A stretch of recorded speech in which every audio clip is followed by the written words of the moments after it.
Yang muda yang bersuara kembali lagi di ruang dengar kita bersama Yes, saya Ariel Jones dan Arthur Arthur Tezen. Tesan. Dan ada juga teman kita nih Benar banget, dari orang yang apa luar namanya? biasa. Dari oh iya benar orang yang luar biasa nih. Seorang profesional gamers ya kan. Sebuah apa profesi yang mungkin Jarang, nggak zaman familiar. dulu tidak terpikirkan gitu sampai Benar. bisa heeh, mungkin kalau kalau profesi sebagai pembuat game, nah itu Ah, mungkin itu biasa. ada gitu, Programmer lah ya. biasa ya kan, programmer ya kan. Tapi kalau sebagai playernya terus jadi sebuah Nah, profesi dan bisa jadi, mata pencarian, itu keren banget sih gitu. Itu benar.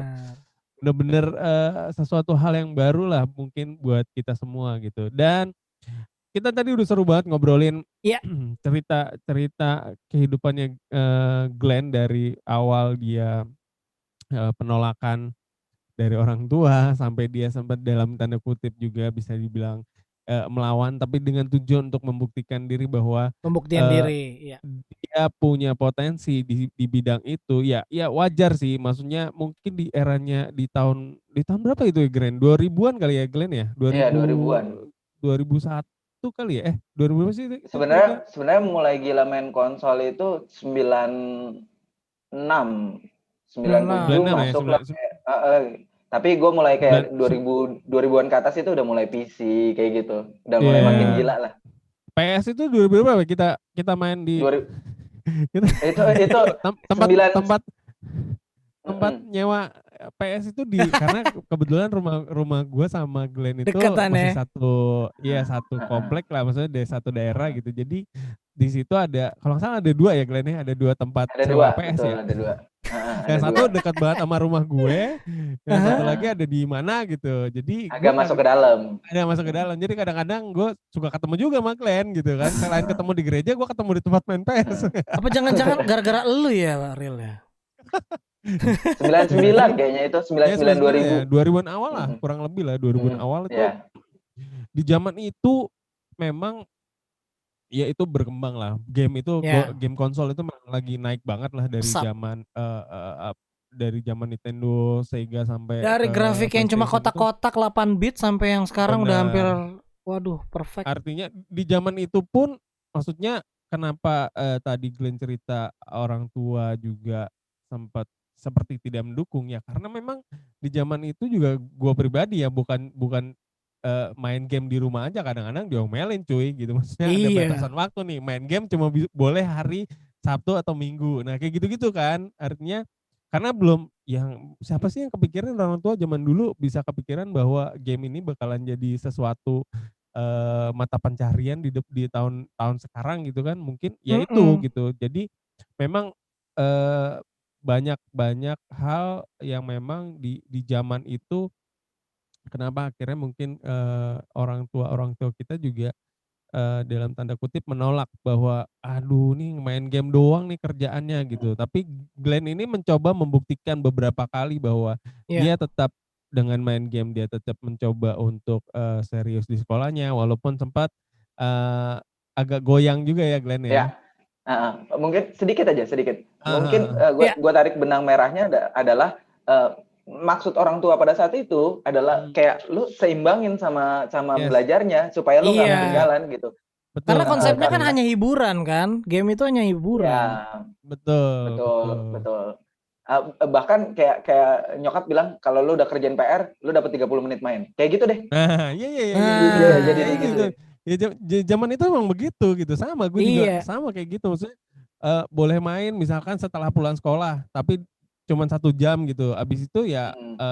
taruh lagi tuh gitu loh, belajar dan segala macam, ya kayak gitulah gitu, maksudnya di zaman itu memang zamannya, memang, belum tahu. Nah, dengan kita ngobrol saat ini mungkin ya, ini bisa jadi sesuatu yang, keterbukaan lah buat kita untuk bahwa,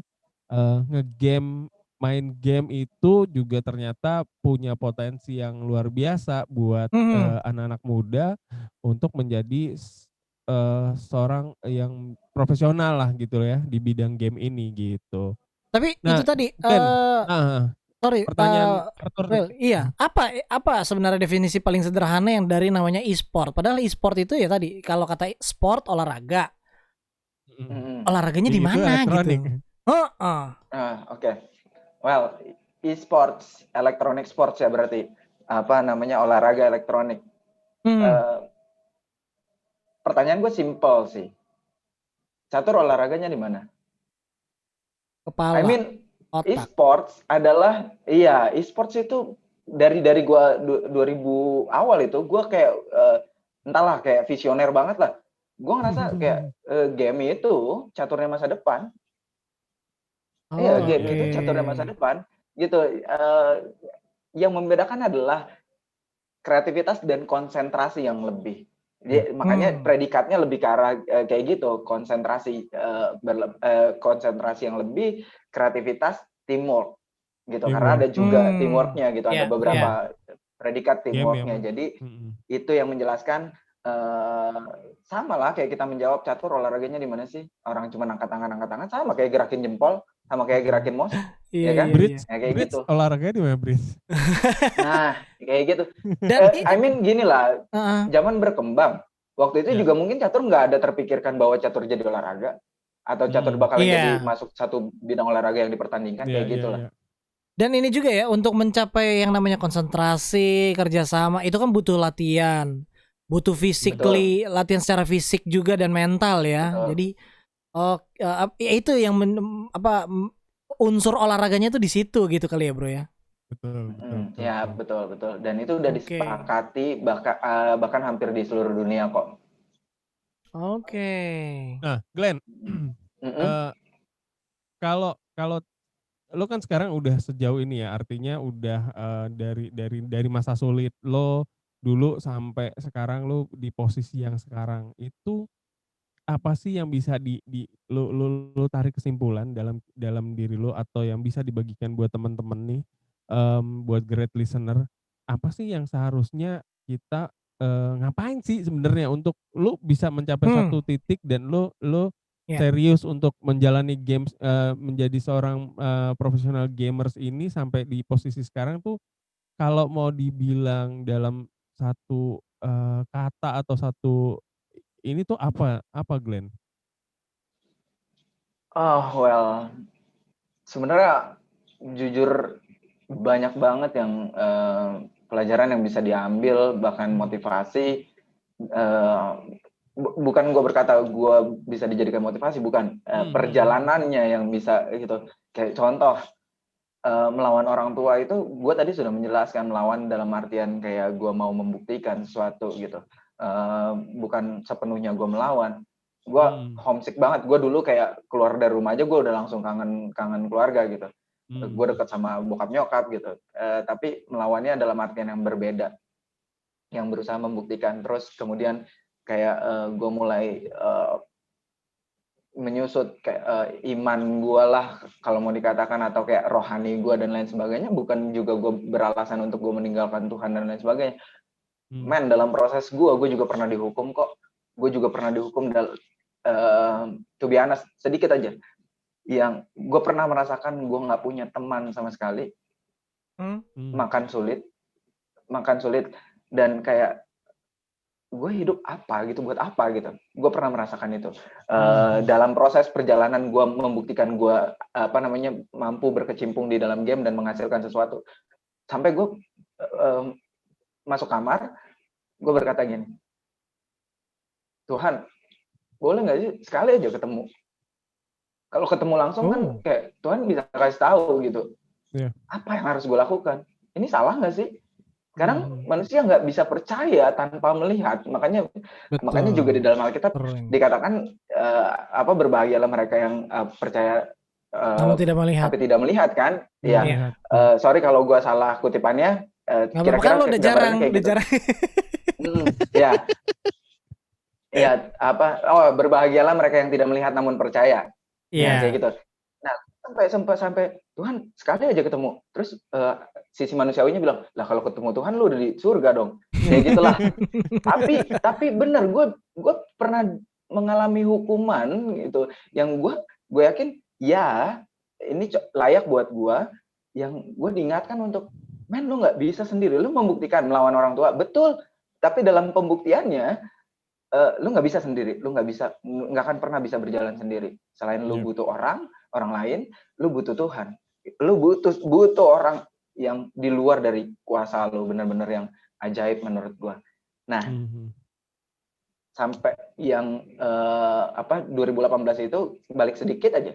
Bokap ditanya, diwawancarain sama media Cina, Mhm. media Indonesia, Mmm. bokap diwawancarain, bokap masih Mhm. dengan pernyataan yang gue belum sepenuhnya mendukung, tapi gue mempersilahkan. Karena mungkin Mmm. masih itu kan. Tapi sampai detik ini akhirnya bokap yang sepenuhnya mendukung. Mhm. I Puji mean, Tuhan. prosesnya panjang. Gue cuma mau mengatakan, jadikan ini motivasi juga bisa, silahkan. Game itu adalah satu package yang menurut gue cukup lengkap. Lu ada seninya, ya. Lu ada apa namanya, permainannya, lu ada pemasarannya, marketingnya, lu ada hitung-hitungannya, lu ada apa namanya, hiburannya, itu macam-macam. Sekarang kalau main games, ada dua tipe pemain games menurut gua.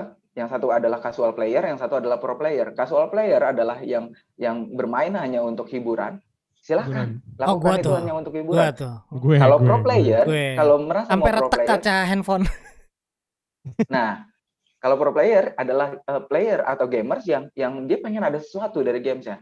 Nah, habis itu Hmm. meluas lagi. Di mana sekarang games Mhm. udah menarik semua apa ya, gue bisa bilang bidang, hampir semua Mmm. bidang tertarik masuk ke dalam games. Mmm.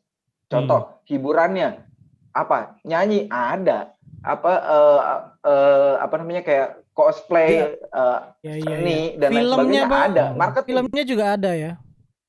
Betul, marketing ada, desain ada, apa Mmm. cuma bisa jadi manajer dan lain sebagainya, officer ada di dalam game. Sekarang udah ada di dalam bentuknya e-sports. So, buat teman-teman pendengar, kalau kalian main game, kalian merasa pengen berkecimpung dalam dunia game, kalau kalian merasa punya apa, skill, punya potensi bermain game, silahkan fokus jadi pro player, jadi professional player. Bisa googling sekarang banyak dan lain sebagainya. Hmm. Gue Mmm. sedikit share, gue pendapatan dari gue mulai nggak dikasih apa-apa, mulai masuk lagi 50.000, 500.000 dan lain sebagainya, sampai gue melewati angka UMR untuk gue sekedar Mmm. bermain game per Mhm bulannya. mhm. Nah, kalau lu suka main game, yakin bisa, cari tahu sebanyak-banyaknya, pelajarin, buktiin.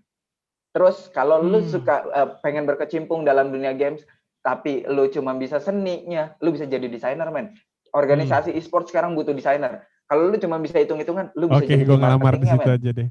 Iya, kalau lu cuma bisa fotografi, sekarang e-sport semuanya bentuknya visual dan lain sebagainya, lu dibutuhkan dan lain sebagainya. Kalau lu cuma bisa Betul. apapun yang mengatur Jadi hampir semua bidang, Mas peluang Pon ada dan ya. Bro Arthur. Peluangnya masih ada di Banget, situ ya. Dan banget. bukan sekedar Betul. sebagai Dan gue pemain yakin, tapi gue yakin itu adalah salah satu sumber pemasukan negara yang besar juga. Contoh soal gue bacain satu, prize pool terbesar games itu mengalahkan banyak hal.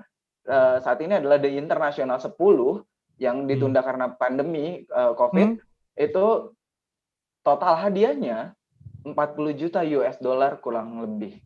40 Wow. juta US dollar dalam satu kali kompetisi, itu ratusan miliar Mmm. yang lo bisa Gokil. merubah semuanya. Sedikit sharing juga, gue punya tim, gue sekarang sebagai gue manajer yang gue ngurusin tim dan lain sebagainya. Ya. Rata-rata dari mereka adalah orang menengah ke bawah, bahkan bisa dikatakan sulit. Tapi sekarang mereka bisa mampu mengangkat ekonomi keluarganya. Serius, bahkan ada yang bisa sampai Mmm. beliin mobil buat ibunya.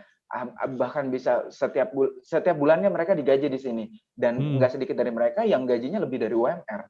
Mhm I mhm Oke. mean, mhm. 14, kayak lu lulus SMP doang, lu lulus SMA doang, Yap. bisa dapat yang kayak gitu, dari mana lagi? Satu lagi, pandemi kayak gini, bisnis apa sih yang hidup? Ya. Tertolonglah mereka yang masih dalam dunia e-sports yang dilakukannya online. Kompetisi kita masih ada. Mereka masih bisa ngasih orang tua, masih bisa ngasih keluarga, bahkan mereka masih bisa menghidupi diri mereka sendiri tanpa khawatir pandemi, karena bisa dilakukan online. Online. So Oke. buat rekan-rekan pendengar, jalannya banyak banget. Kalau mau berhenti begitu aja, menurut gue terlalu banyak alasan untuk kita berhenti.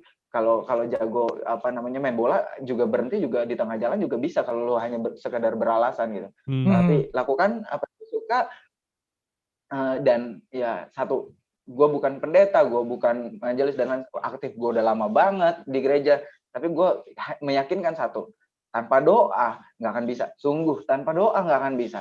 Bahkan gue selalu mengajarkan itu ke tim gue. Tanpa doa, really tidak akan pernah bisa. Oke, That's it. tanpa doa tuh. Oke, kita harus break kembali ya. Aduh, Oke, seru siap. banget. Di segmen yang terakhir nanti nih bakal seperti apa? Waduh, jangan kemana-mana makanya. Great listeners, tetaplah bersama dengan yang muda yang bersuara. Bersuara.